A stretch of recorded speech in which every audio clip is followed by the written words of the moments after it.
Hello everyone, welcome again, welcome to my YouTube channel Udang education. Myself Aman. तो देखिए, आज के इस वीडियो के अंदर अपने करने वाले हैं चैप्टर 7, जो कि है आपका linear equation in one variable. इसकी एक्सरसाइज 7.1 बुक है आपकी startup mathematics for class 7 by Viva Education. तो अब linear equation in one variable से जानने से पहले अपने को सबसे पहले पता होना चाहिए कि आखिर जो इक्वेशन है, ये इक्वेशन क्या होती है। तो equation is a statement of equality. अब इक्वलिटी का मतलब क्या है, बीच में उनका क्या साइन आएगा, इक्वल का, ठीक है, ब्रैकेट में इक्वल का साइन आएगा, ठीक है। हैविंग वन और मोर लेटरल्स और वेरिएबल्स, ठीक है। अब लेटरल टर्म्स क्या होती हैं, आपका वेरिएबल्स क्या होते हैं, अलजेब्रिक एक्सप्रेशन क्या होता है, ये अपने ऑलरेडी डिस्कस कर चुके हैं चैप्टर 6 के अंदर, ठीक है। मैं हमेशा कहता हूँ, आपने जो पहले चैप्टर्स में पढ़ा, जो पहली क्लासों में पढ़ा, वो आपका हमेशा आगे यूजफुल रहेगा। तो इसलिए जो भी चैप्टर कीजिए उसको थोड़ा ध्यान से कीजिए, ताकि आपको फ्यूचर में प्रॉब्लम नहीं है, ठीक है। इसका अपने एग्जाम्पल लें तो देखिए 2x + 3, ठीक है, इज इक्वल टू 7। ये क्या है, एक इक्वेशन है। तो अब यहाँ पर जो वेरिएबल है वो क्या है, वेरिएबल है x, ठीक है। जो लेटर टर्म होती है उसे अपने वेरिएबल बोलते हैं। और 2 है, 3 है, ये क्या है, हमारे कॉन्स्टेंट्स हैं, ठीक है। तो इसी के साथ में आपकी हो गई इक्वेशन। अब अपने बात करें लीनियर इक्वेशन की। लीनियर इक्वेशन क्या होती है, देखिए, तो linear equation is a equation having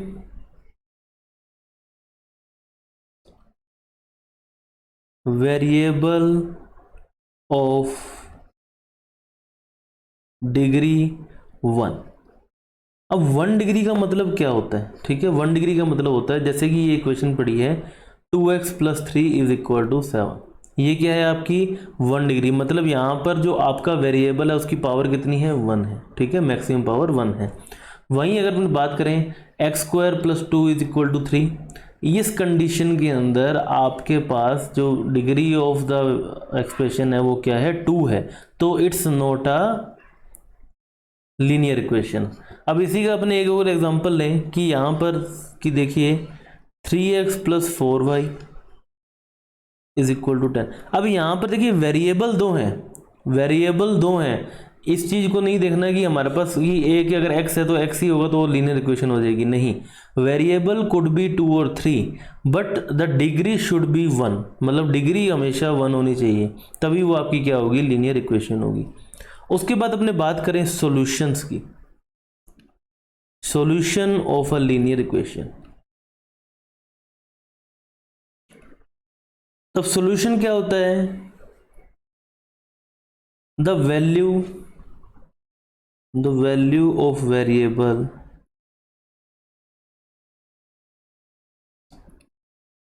which satisfy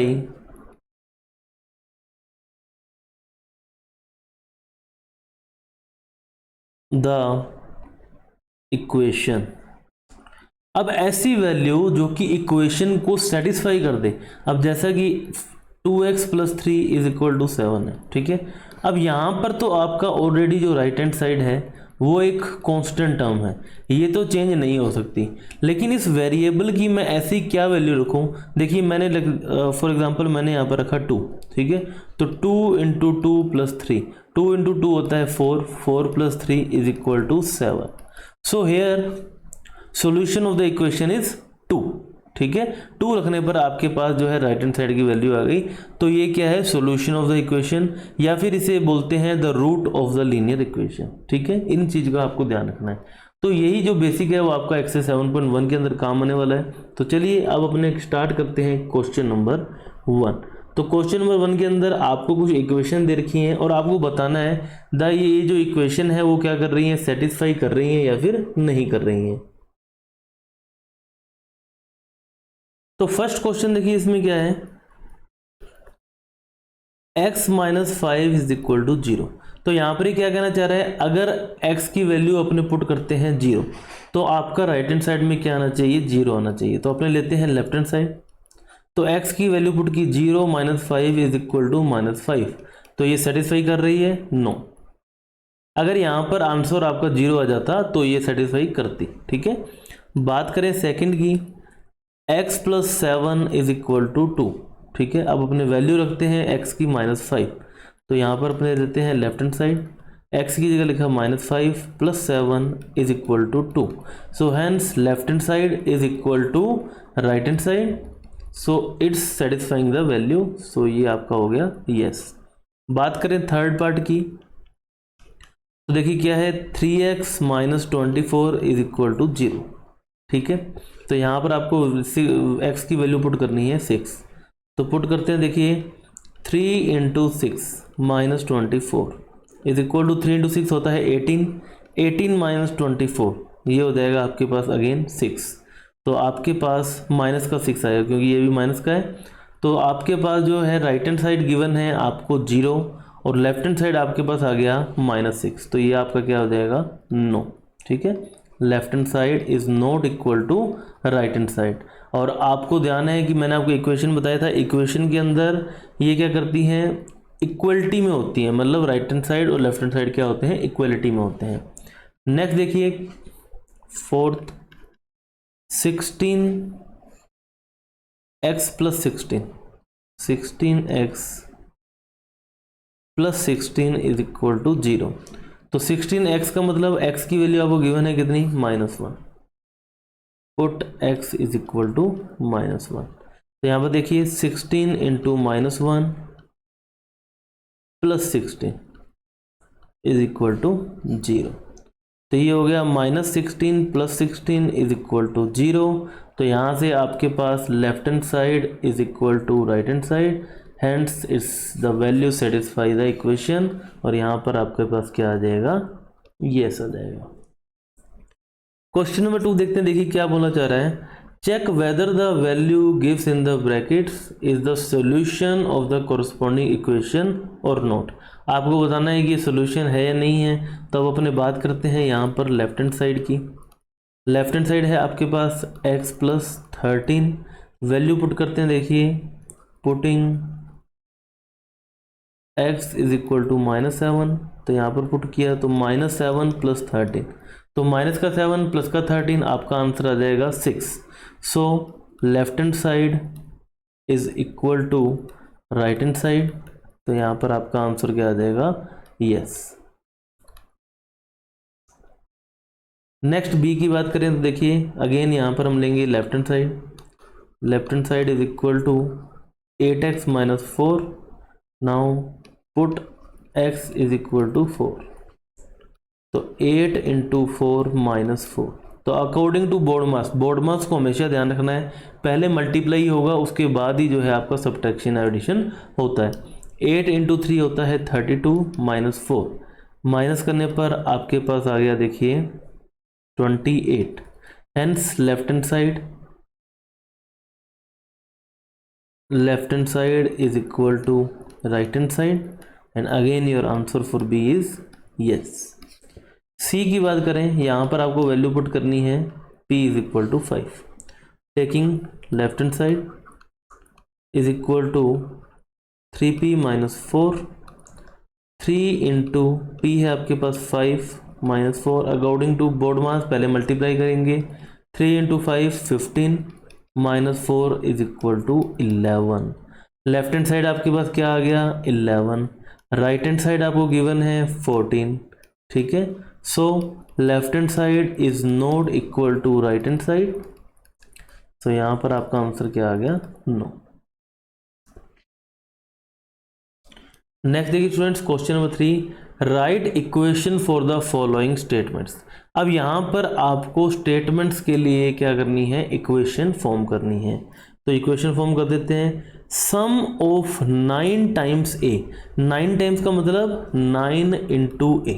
ठीक है, सबसे पहले अपने इनको लिख लेते हैं 9 टाइम्स a, इसका मतलब 9 × a एंड 6, मतलब इन दोनों का जो सम है 9 टाइम्स a + 6 इज 24, मतलब इसके इक्वल किसके इक्वल है? 24 के इक्वल है। तो hence equation is 9a + 6 is equal to 24 and this is your answer students. ठीक है, आई होप आपको समझ में आया होगा कैसे किया हमने। ठीक है, ए नंबर बी, ठीक है, a number B is divided by 7 gives 5। तो नंबर बी है इज डिवाइडेड बाय 7, मतलब बी को अगर अपने 7 से डिवाइड कर रहे हैं तो आपके पास क्या आ रहा है, 5 आ रहा है। और इससे अपने लिख सकते हैं b/7 is equal to 5 and this is your answer. C की बात करें, if 12 taken away from 5 times of y, 5 times y का मतलब 5 into y, then you will get 40। So according to the question 12 taken away मतलब 5 times y, 5 into y minus 12, ये करने पर आपके पास क्या आ रहा है, 40 आ रहा है। ठीक है, तो ये हो जाएगा आपके पास 5y minus 12 is equal to 40। And बात करें अपने डी पार्ट की, तो डी पार्ट में देखिए क्या है, Simran's father is 41 years old. तो सिमरन के फादर जो है 41 ईयर्स ओल्ड हैं। He is 5 years older than 3 times of Simran age. तो मैं क्या मानता हूं, let the age of Simran is y।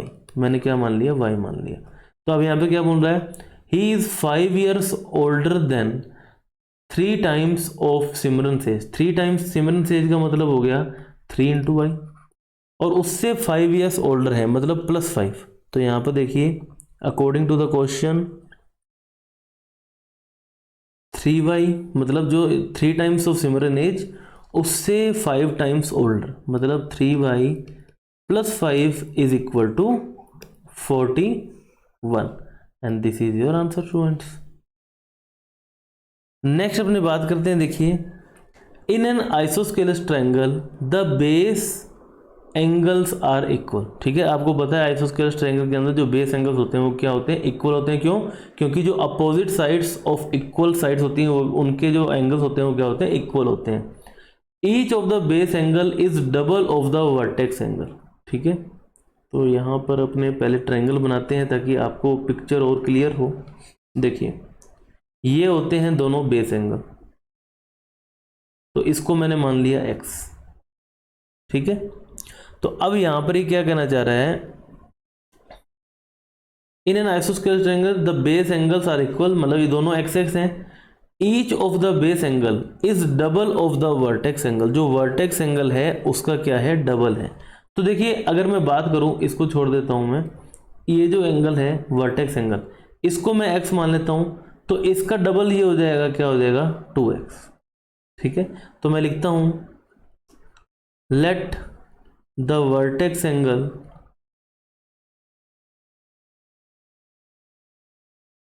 is x, then according to the question base angle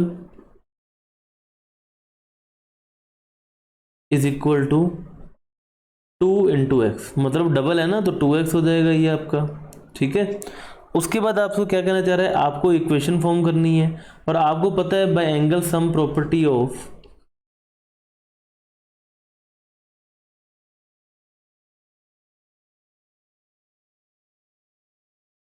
triangle क्या होता है, x + 2x + 2x is equal to 180 degree.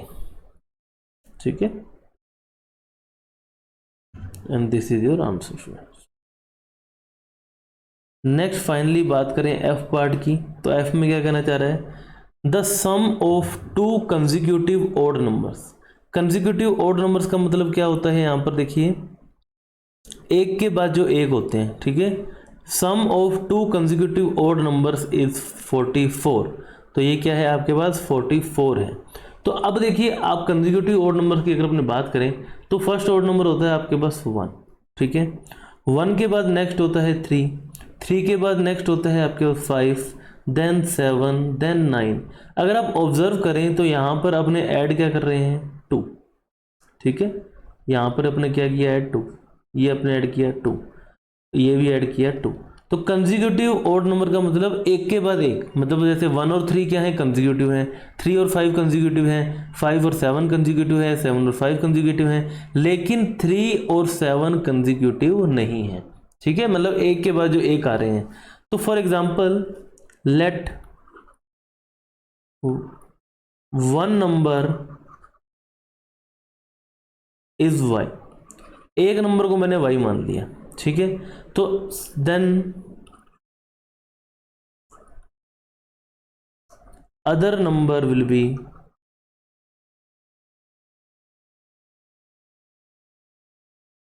y+2।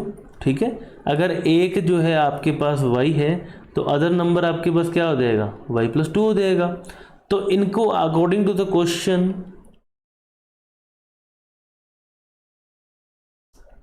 y+y+2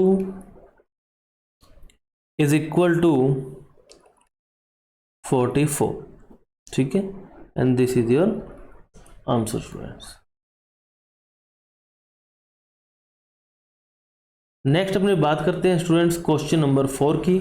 आज की वीडियो का लास्ट क्वेश्चन है, साथ ही आपकी एक्सरसाइज 7.1 का लास्ट क्वेश्चन है। अब देखिए, पहले अपने को स्टेटमेंट गिवन थी, उससे अपने को इक्वेशन बनानी थी। अब यहाँ पर हमें इक्वेशन गिवन है, इससे अपने को लिखनी है स्टेटमेंट। तो यहाँ पर देखिए x+7 इज इक्वल टू 9, तो अपने लिख सकते हैं 7 added to x, 7 added to x gives 9। ठीक है, ये स्टेटमेंट हो गया। तो नेक्स्ट देखिए बी पार्ट। तो यहां पर सबसे पहले देखिए ऊपर आपके पास है 3 टाइम्स ऑफ p और divided by sum of p and 5। ठीक है, p and 5 is equal to 16। तो इसे अपने क्या लिख सकते हैं, इसे अपने लिख सकते हैं, देखिए ये 3 है, तो ये हो जाएगी equation 3 times of p divided by sum of p and 5 gives 16। ठीक है, and this is your answer. ठीक है, अगर आपको एक बारी में से भी अगर प्रॉब्लम आती है तो आप इनको डिफरेंट पार्ट्स में डिवाइड करके भी कर सकते हैं। अब यहाँ पर देखिए क्या है, 2 टाइम्स ऑफ x माइनस आपके पास क्या है 5, तो यहाँ पर अपन लिख सकते हैं इज इक्वल टू 20। तो यहाँ पर अपन लिखते हैं, या फिर ऐसे भी लिख सकते हैं, देखिए 5 taken from 2 times of x gives 20। ठीक है, and this is your answer students. तो इसी तरह स्टूडेंट्स आपकी एक्सरसाइज 7.1 कंप्लीट हो चुकी है। वीडियो अच्छी लगी तो इसे लाइक करें, फ्रेंड्स के साथ शेयर करें, चैनल को सब्सक्राइब करना ना भूलें। Thank you very much, have a nice day, bye bye.